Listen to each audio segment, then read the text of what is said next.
It all started on a quiet Friday evening, the kind where families are grilling in their backyards, kids are riding bikes in the cul-de-sac, and you can almost forget about the chaos of the outside world. But for one homeowner, that peace was shattered when a group of strangers sent by none other than the neighborhood HOA president showed up at his gate, pounding on it with threats and intimidation. What they didn't expect to meet was the homeowner's determination and his shotgun. And by the time the sheriff arrived, the entire community would be talking about what really happened. Meet Daniel and his wife Michelle. They'd worked hard to buy their dream property, a large corner lot at the edge of a so-called managed community. But here's the thing. Daniel had deliberately chosen not to join the HOA.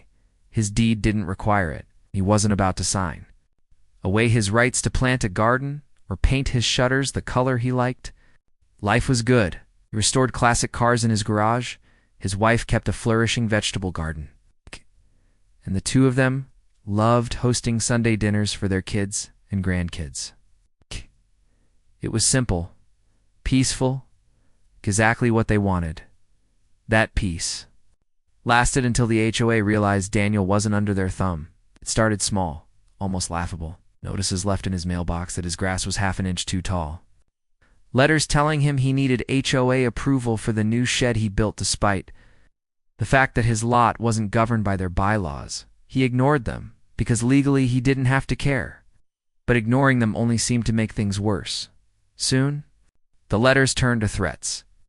One morning, Michelle found an envelope taped to their front door.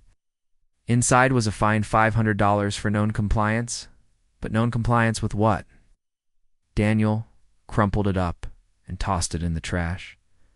But Michelle was shaken. That's when Daniel realized this wasn't going to just blow over.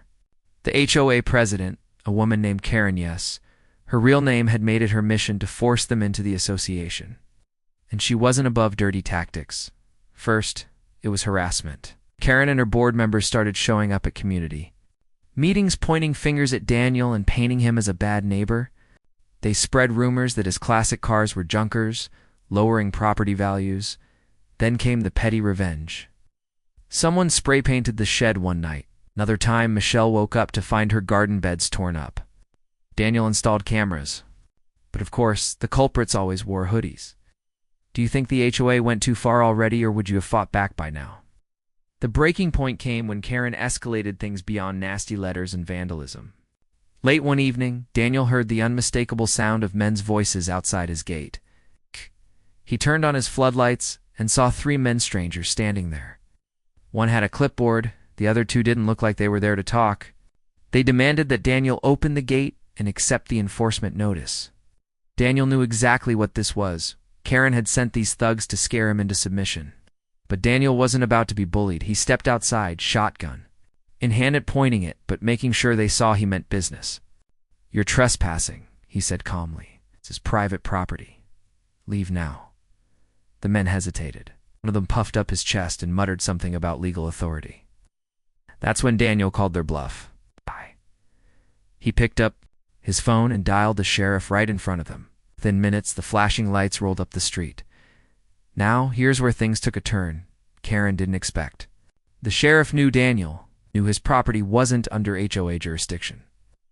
And when Daniel explained what happened, the sheriff sided with him.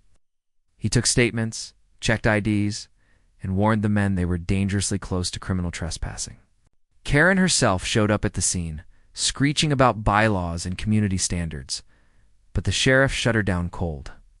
"Ma'am, your authority ends at the HOA boundary. This property isn't yours to govern. If you keep sending people here, you could be charged with harassment." That was the climax, the moment the power shifted. Karen had tried to use intimidation, but Daniel's calm refusal and the law on his side turned the tables. And the best part? Word spread through the community fast. Neighbors who had quietly endured the HOA's bullying started whispering to each other, realizing maybe they didn't have to put up with it either. In the weeks that followed, Karen's grip on the neighborhood began to crumble. More homeowners pushed back against unfair fines. Attendance at HOA meetings dropped. When election season came around, Karen was voted out in a landslide. She'd spent years ruling with fear, but all it took was one neighbor standing firm. to expose how powerless she really was outside the limits of her little rulebook. As for Daniel and Michelle, they went back to their peaceful lives. Daniel still restores his cars. Michelle's garden is thriving again, and the two of them learned a lesson they'll never forget. Bullies, even ones hiding behind official titles, only win when you let them.